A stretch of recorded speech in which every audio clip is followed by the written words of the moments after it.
الذي هو الطور النوراني الذي وصل إليه سيدنا رسول الله، زج في النور زجا. أعطينا مثال على ماذا؟ ومن الليل فتهجد به نافلة لك عسى أن يبعثك ربك مقاما محمودا. ما هو المقام المحمود؟ قل له المقام المحمود هو أن يكون قاب قوسين أو أدنى من حضرة الله سبحانه. قد يقول لك قائل لعل المقام المحمود هو أن يشفع للخلق. المكانة عند أهل الله هي بقدر الصلة بالله لا بقدر السيادة على الخلق.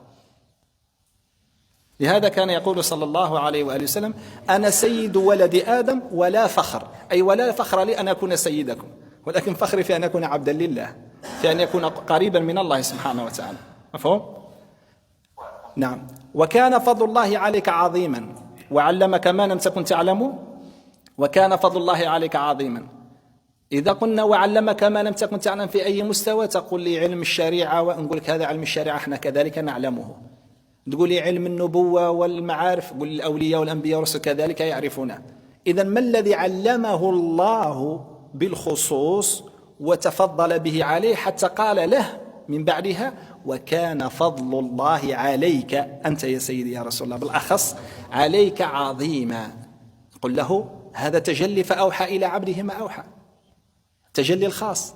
قس عليه.